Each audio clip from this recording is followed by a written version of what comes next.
The most dangerous man in Seoul was taking his fiancée to dinner until he saw his ex crossing the street with twins. Welcome to the story of Kang Yi-min. Before we begin, drop a comment letting us know which city you're watching from. We love seeing how far these tales of redemption travel. If you enjoy emotional journeys filled with hidden truths, make sure to subscribe for more. Now, let's proceed to the story. Kang Yi-min adjusted his custom Patek Philippe, the cold platinum a perfect match for the calculating calm. He used to maintain his iron grip on the city's underworld. He guided his midnight black sports car through the winding, neon-lit streets of Gangnam, the engine a low growl of suppressed power. The late afternoon sun cast long, golden streaks across the leather interior, illuminating the woman beside him, Yoon Seorin. With her hair perfectly styled and designer sunglasses perched elegantly on her nose, she represented the perfect, uncomplicated strategic alliance he believed he needed. "The waiting list for this place is legendary," Seorin said, checking her reflection in the visor mirror with a light, carefree laugh. "I still can't believe you managed a table on a Friday." Yi-min smiled, his narrow, focused eyes fixed on the road ahead. At this stage in his life, he had learned that power and wealth could buy almost anything, including spontaneity. His dark hair, swept back to reveal the intricate, aggressive dragon tattoo climbing his neck, caught the light as he turned toward her. "Perks of overseeing half the city's trade," he replied. For Yi-min, simplicity felt like luxury. After years of demanding syndicate wars and emotional expectations he could never meet, this controlled, 3-month-old relationship was exactly what he wanted, long enough to enjoy her company, but short enough to avoid serious conversations about a shared future. The traffic light ahead turned red, and Yi-min brought the car to a smooth, silent stop. His phone buzzed with urgent work notifications, but he ignored them. Friday evenings were now sacred, reserved for high-end dates and conversations that never ventured into territory he wasn't willing to explore. "I love how relaxed you are these days," Seorin said, reaching over to touch his hand. "When we first met, you seemed so intense." Yi-min's grip tightened slightly on the steering wheel. Intense. That was the word his previous relationship had taught him about himself, that he was too focused on the empire, too unavailable for the kind of domestic life others craved. His breakup with Amani Rivers had been a clean cut, a necessary separation that allowed him to focus on his dragon persona without the traps of family dinners or engagement rings. The crosswalk ahead filled with evening pedestrians, office workers, couples, and teenagers navigating the intersection. Yi-min watched them absently, his mind already shifting to the vintage wine list when something caught his focus. A woman was crossing the street with a quiet steadiness that seemed to make the city noise flow around her. She wore a mustard-yellow dress that glowed softly in the daylight, her long, neat braids framing a calm, serious face. Yi-min's breath caught. On either side of her, anchoring her presence, were 2 young children mirroring her quiet strength, a boy in a dark polo and a girl in soft pink. They moved as a single unit, Nia and Noah, mirroring Yi-min's own alert stance. In that single, heart-stopping moment at the red light, the dragon realized his past was no longer invisible, and his simple luxury was about to become a cage of questions. The heavy silence of the car felt like a physical weight against Yi-min's chest as he steered the sports car away from the intersection. The image of Amani Rivers, radiant in mustard yellow, her hands anchoring 2 children who bore his unmistakable, alert silhouette, was burned into his retinas like a flashbulb. Beside him, Seorin was humming a light tune, oblivious to the fact that the man she called relaxed had just seen his entire carefully constructed reality shatter in a single crosswalk. They arrived at the restaurant, an architectural masterpiece of glass and steel perched above the city, where the elite gathered to trade secrets over plates that cost more than a month of a regular citizen's rent. Usually, Yi-min thrived in this environment. He enjoyed the calculating calm required to navigate high-stakes social posturing. But tonight, the atmosphere felt claustrophobic. As the maitre d' led them to their sacred corner table, Yi Min felt less like a king and more like a predator at rest, who had just realized he was being hunted by his own past. "You're being very quiet, Yi Min," Seorin noted, her designer sunglasses finally tucked away to reveal eyes that were beginning to narrow with suspicion. She reached across the white linen to touch his hand. "Is it the Tokyo merger? I thought we agreed no work talk tonight." "Just a long day," Yi Min managed, forcing a smile that didn't reach his steel-gray eyes. He picked up the wine list, but the vintage labels blurred into a single question. Why didn't she tell me? 1 year and 1 month had passed since their clean-cut breakup. He had been brutally honest then, telling Amani that his life had no room for the domestic traps of family dinners or holiday traditions. She had listened, nodded with that quiet steadiness, and walked away without a single accusation. Now he realized that her mature acceptance might have been a mask for a devastatingly lonely secret. The waiter arrived with a 1998 Chateau Margaux, pouring the deep crimson liquid with practiced grace. Yi Min took a sip, but the complex notes of the wine tasted like ash. Across the table, Seorin was describing a new gallery opening, her voice light and carefree, representing everything he thought he wanted: beauty without expectations, pleasure without responsibility. Yet his chest felt hollow. He found himself comparing the cold luxury of his current life to the warmth he had seen in the way Amani adjusted the small boy's polo shirt in the middle of a busy street. "When we first met," Seorin said, her voice pulling him back from the edge of a memory, "you said you needed someone who understood that your empire came first. That's why we work, isn't it? Because I don't ask for the things that make men like you feel trapped." Yi Min's grip tightened on the stem of his wine glass. She was right. That was the foundation of their uncomplicated alliance. But as he looked at her perfectly styled waves and polished exterior, he realized he was seeing a ghost of the man he used to be. He had spent years building a simplicity that was actually just an empty vastness. As dinner progressed, every light and carefree laugh from Seorin felt like an indictment.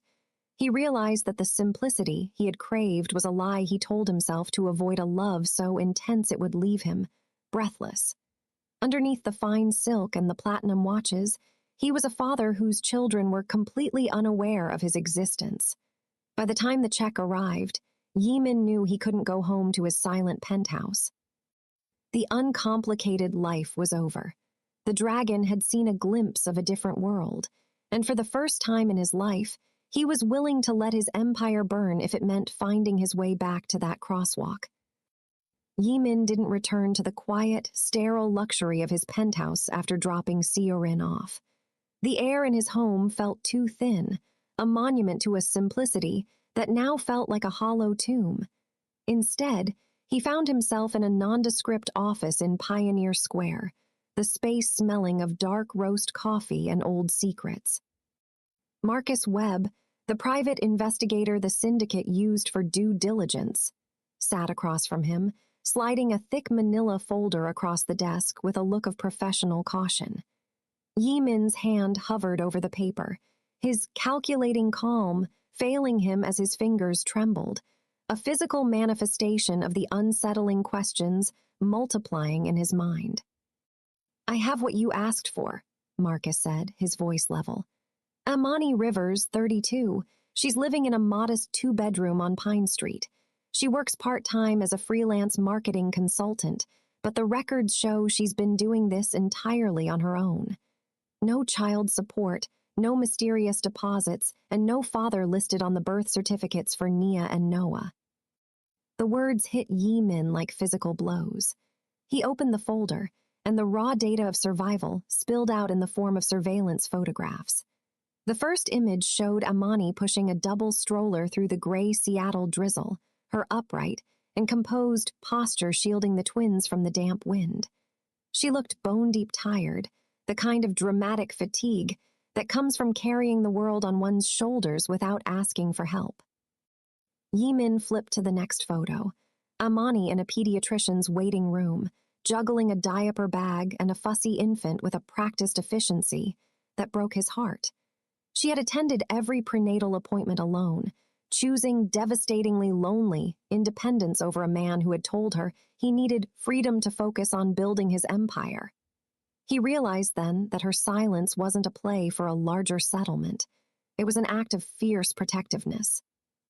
She had shielded his children from a father who had openly admitted he had no interest in holiday traditions or engagement rings.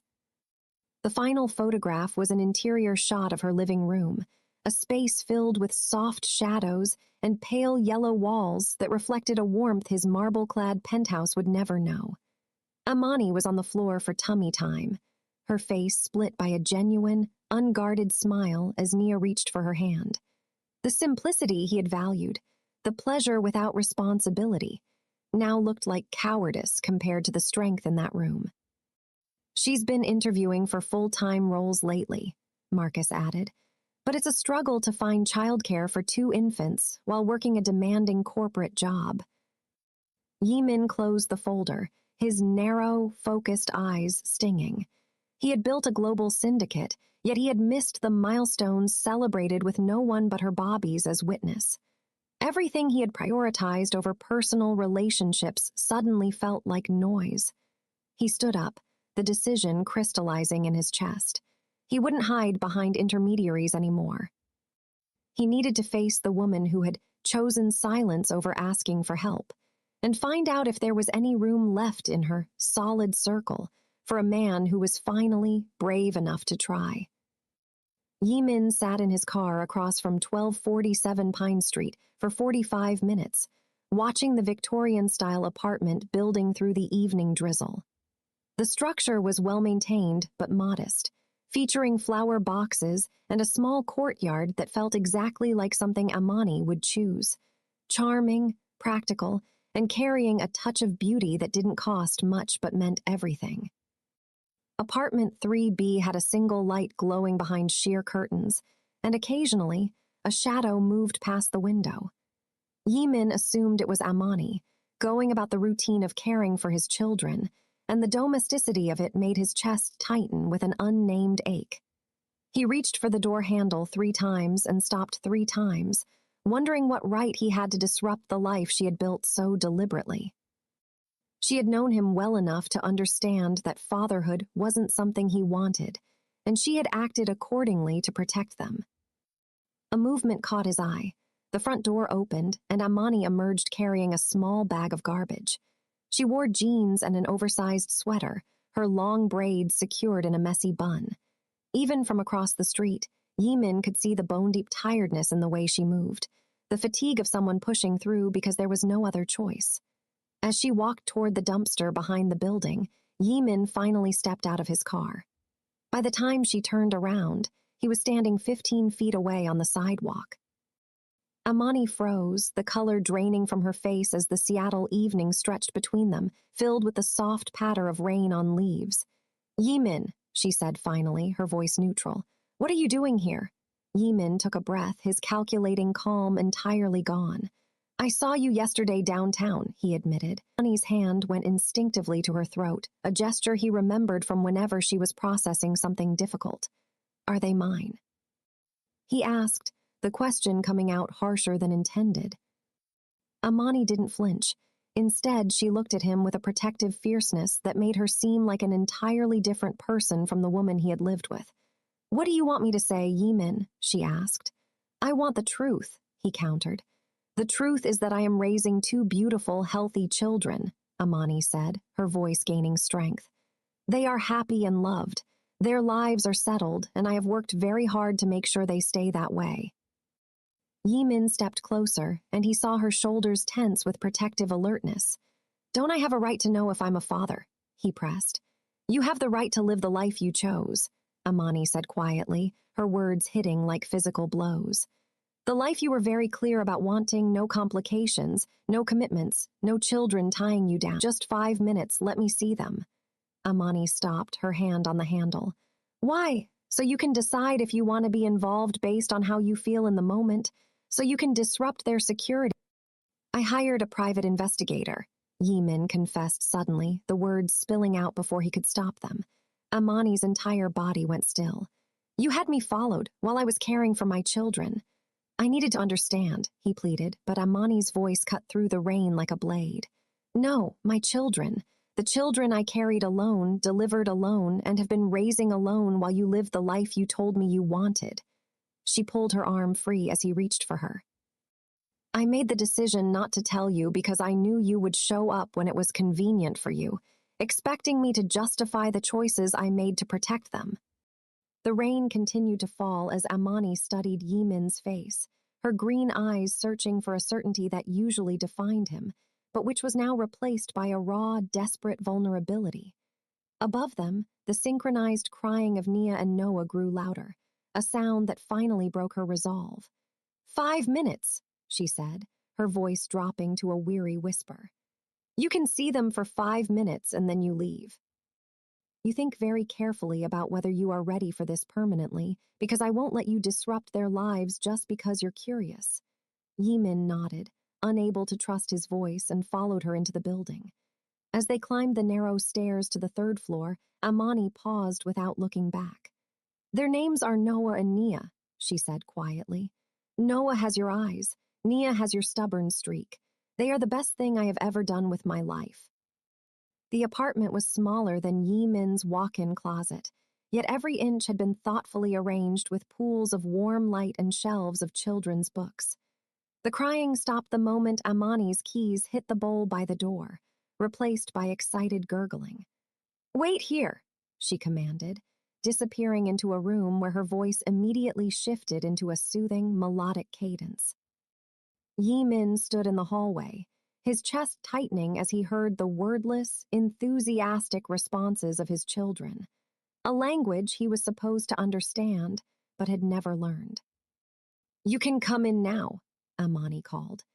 Yimin rounded the corner into a room that had been converted into a nursery, the floor covered in colorful playmats and high-contrast developmental images.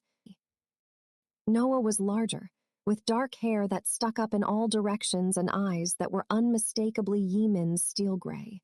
Currently fixed on a tiny fist he was gnawing with serious concentration. Nia was more delicate, her auburn hair catching the light like Amani's, her green eyes tracking Yimin's every movement with an excitement that made her kick her legs. Noah James and Nia Grace, Amani said softly, settling cross-legged beside them. Nia Noah. This is Adrian. Yimin knelt slowly, terrified that a sudden move might shatter the peace. He had held nieces and nephews before, but this was a biological pull that felt like an electric shock. He tentatively reached out, his finger grazing Noah's stomach, only for the boy to release his fist and grab Yimin's finger with a surprisingly strong, trusting grip. Nia made a soft sound, and as Yimin turned to her, she offered him a real, radiant smile, the kind that lit up her entire face. She doesn't smile for strangers, Amani noted, a hint of surprise breaking through her guarded exterior. The implication hung in the room. Biology had programmed Nia to recognize his face, his voice. Yimin watched them with a mesmerized intensity, seeing his own expressions mirrored in their tiny features, Noah's serious concentration, Nia's stubborn chin. She's going to be brilliant, Amani corrected when Yimin joked about Nia being trouble. The challenge will be keeping up with her. For several minutes, they sat in a silence that felt unexpectedly manageable and natural, but Amani's voice soon pulled him back to reality. Your 5 minutes are up, she said quietly. He stood slowly, his heart heavy with the weight of the choice ahead. He had just met his children for the first time, and now he had to decide if he was brave enough to become the man they deserved. The heavy, iron-scented air of the Syndicate's underground command center felt like a tomb as Yimin stepped inside, his calculating calm, now a mask he wore with increasing difficulty. He had spent 15 years building this dragon persona, believing that power was the only currency that mattered, but the memory of Noah's tiny hand gripping his finger had rendered the entire room, The monitors, the maps, the weaponry meaningless.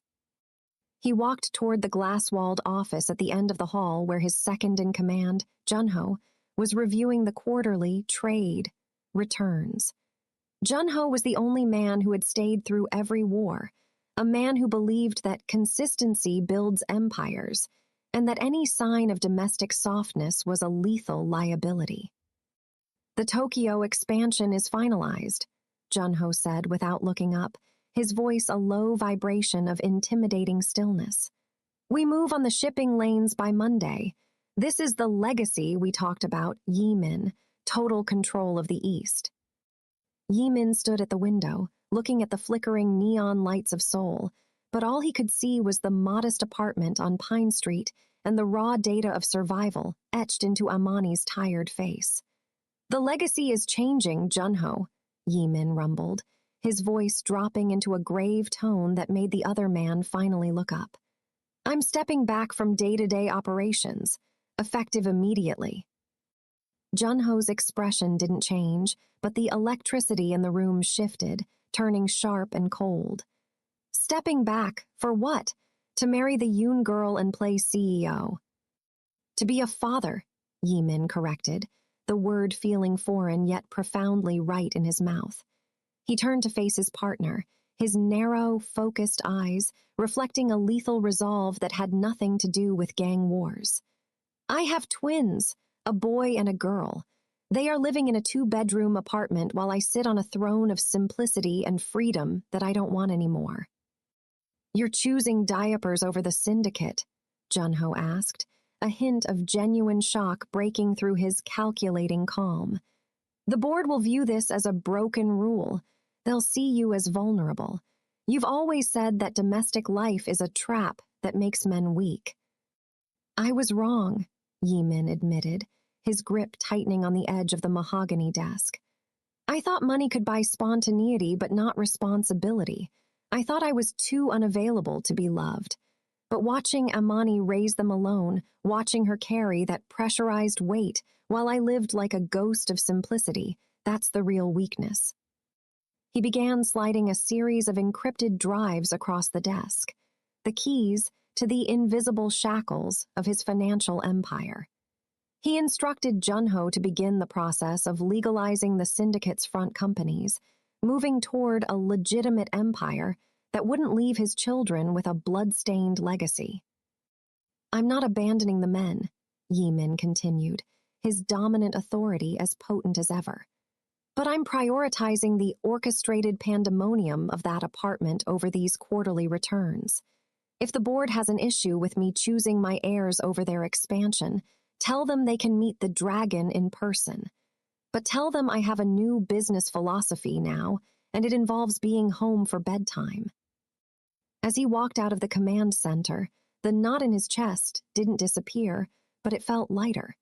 He was dismantling the only life he had ever known, trading his lethal reputation for a chance at a fresh start.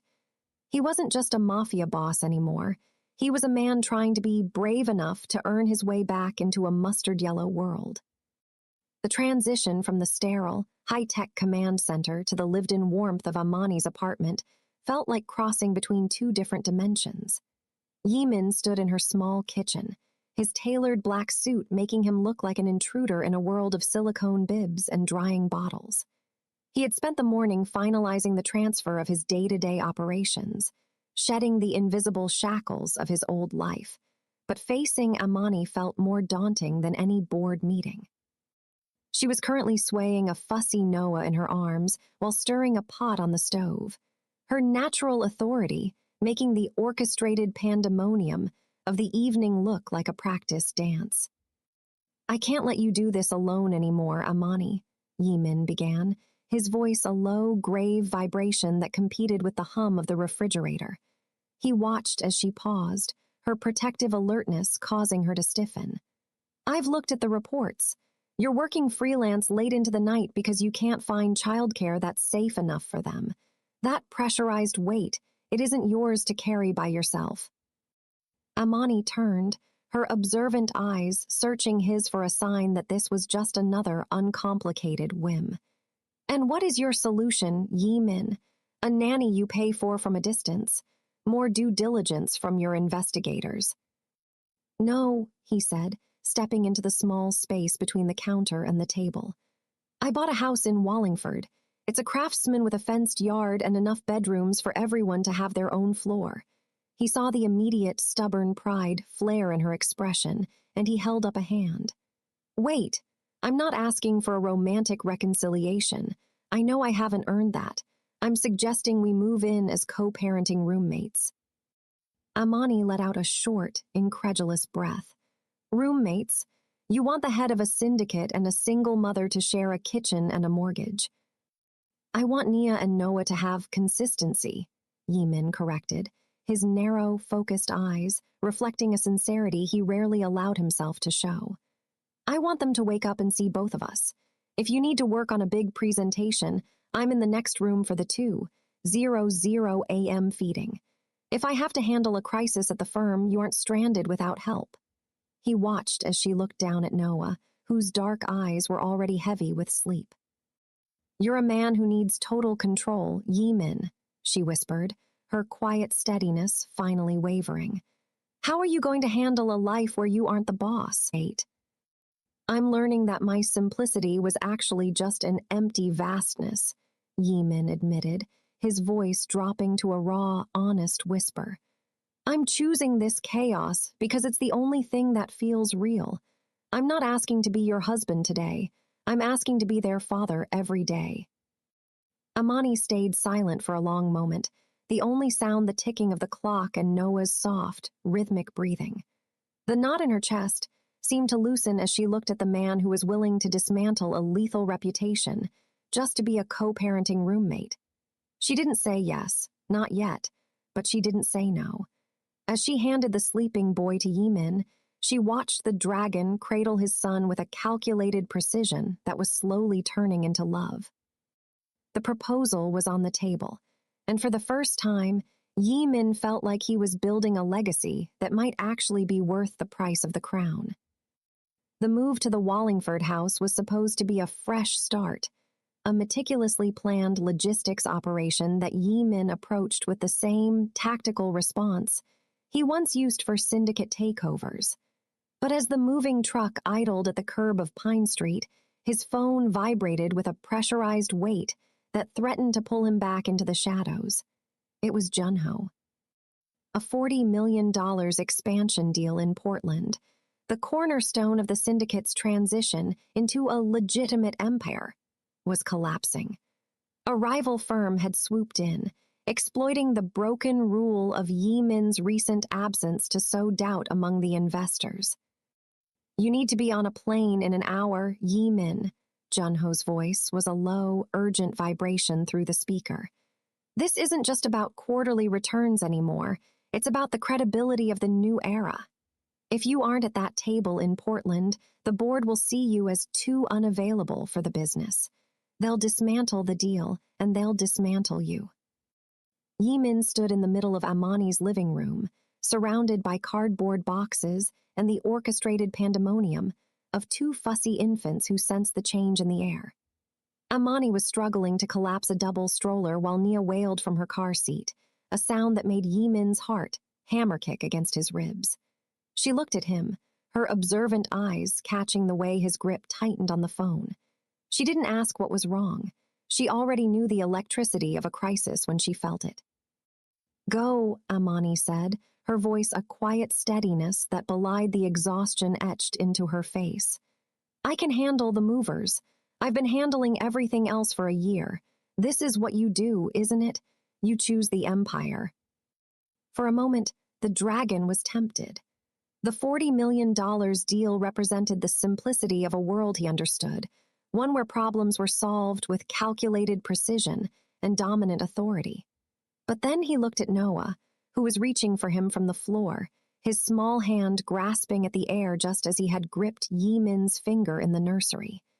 Yimin realized that if he got on that plane, he was proving Amani right. He would be the part-time father, who showed up only when it was convenient for him. No, Yimin said into the phone, his narrow, focused eyes fixed on his son. I'm not coming to Portland. Reschedule the meeting for Monday in Seattle. Tell them if they want to invest in the future of this firm, they'll have to wait until I've finished moving my family into their home. Yimin, you're throwing away $40 million, Junho hissed. I'm choosing balance, Yimin replied, hanging up before the doubt could settle. He walked over to Amani, taking the stroller from her hands with a warm and strong grip. I'm not going anywhere. The Empire can wait. Noah's nap time can't. The look Amani gave him wasn't one of gratitude, but of profound, startled recognition. For the first time, she saw a man who wasn't resistant to domestic life, but a man who was finally brave enough to prioritize the messy, loud reality of his children over the cold allure of a platinum watch and a boardroom win. As they loaded the final box into the SUV, the knot in his chest loosened. The deal in Portland was at risk, but for the first time in his life, Yimin felt he was truly investing in his future. The following Monday, Yimin walked into the Horizon Pacific boardroom, but he did not carry the usual aura of a man who lived only for the simplicity of a cold, empty penthouse. Instead, he arrived with a calculated precision that felt different, grounded, focused, and carrying the subtle, sharp scent of baby powder beneath his expensive cologne. Across the table, the investors and board members sat in a state of intimidating stillness, their faces reflecting the pressurized weight of the $40 million deal he had risked to stay in Seattle for moving day. You missed the Portland flight for a domestic emergency, Yimin, one of the senior directors began, his voice a low vibration of quiet authority that usually signaled a vote of no confidence. The Mortys are already circling our shipping interests. They see a leader who is too unavailable to defend his territory because he's distracted by family dinners and holiday traditions he once claimed to despise. Yimin didn't flinch. He sat at the head of the table, his narrow, focused eyes sweeping across the room with a dominant authority that had only intensified since meeting Nia and Noah. He leaned forward, his hands folded over a leather-bound folder that contained a new kind of due diligence, a strategic plan for a legitimate empire. I didn't miss that flight because I was distracted, Yimin rumbled, his voice dropping into a grave, steady tone. I missed it because I was prioritizing the only legacy that actually matters. I spent years believing that consistency builds empires only in the boardroom. He slid a tablet across the table, showing a revised efficiency model. Since I took over the 2:00 a.m. feedings, I've had more time to analyze our logistical gaps than I ever did during sacred Friday night dates. I've learned to manage orchestrated pandemonium with more efficiency than any of you manage your departments. The board members exchanged looks of startled recognition. Yimin wasn't defending a weakness. He was weaponizing a new strength. He explained that a man who has to negotiate with a stubborn toddler or protect his children from a devastatingly lonely future is a man who cannot be intimidated by a rival syndicate or a $40 million fluctuation.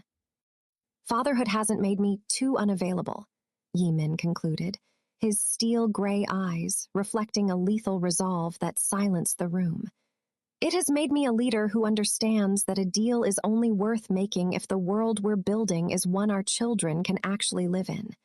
If you want a CEO who only values quarterly returns, you're in the wrong room. But if you want a leader who can handle the chaos of a global merger with the same calculating calm he uses to soothe a crying daughter, then we have work to do. By the time the meeting adjourned, the $40 million deal wasn't just back on the table, it was being expanded. Yimin walked out of the office, his knot in his chest finally replaced by a sense of extraordinary purpose. He checked his watch, but not to see if he was late for a business merger. He was checking to see if he'd make it back to Wallingford in time to see Amani's quiet steadiness break into a smile as he took over the evening shift. He was no longer just the dragon. He was a CEO parent, and for the first time, his empire finally felt complete. 2 years later, the silence of the Wallingford house was a forgotten relic of a previous life, replaced by a vibrant, orchestrated pandemonium that Yimin now found more addictive than any syndicate victory. The Dragon of Soul stood in the middle of a sun-drenched kitchen, his platinum watch abandoned on the counter next to a half-eaten bowl of cereal and a collection of handmade paper cranes. He was no longer the man who believed simplicity felt like luxury. He was the man who found success in the messy, loud, and extraordinary reality of a home that never truly slept. "Nia, we do not put the remote in the dog's water bowl," Yimin said, his voice a low, melodic rumble that carried a natural authority born of 2 years of practice. 2-year-old Nia, possessing his stubborn chin and Amani's observant eyes, looked up at him with a mischievous grin before dropping the device and running toward the backyard. Behind her, Noah, mirroring Yimin's strong jawline and alert stance, was diligently trying to stack wooden blocks into a fortress that looked suspiciously like the Horizon Pacific headquarters. Amani entered the room, her quiet steadiness now infused with a radiant, unguarded joy that made Yimin's heart hammer kick, just as it had the night they met in the rain. She wore a sleeveless mustard yellow dress, her skin glowing in the daylight as she navigated the toy-strewn floor with practiced efficiency. She had recently accepted a senior vice presidency at a top marketing firm, a feat made possible because Yimin had stayed true to his promise of choosing balance over the empty vastness of his old empire. "The foundation gala starts in 3 hours, Adrian," she said, using the name that anchored him to this life. "Are we ready for the dragon to make an appearance?" Yimin stepped toward her, his warm and strong hands resting on her waist as he pulled her into the calm center of the domestic storm. "The dragon is currently occupied with a block-stacking crisis and a remote control recovery mission," he whispered, his narrow, focused eyes softening as he looked at her. "He'll be ready, but only if his partner is with him." Their lives were no longer uncomplicated, and their schedules were rarely simple, but the knot in Yimin's chest had been replaced by a sense of extraordinary purpose. He had traded a lethal reputation for a chance to be brave enough to love, and in the faces of Nia and Noah, he saw a legacy that no amount of money could ever buy. As the children's laughter filled the house, Yimin realized that he hadn't just found a forever with Amani. He had found the man he was always meant to be. The orchestrated pandemonium wasn't a trap to be escaped, it was the home he had finally earned.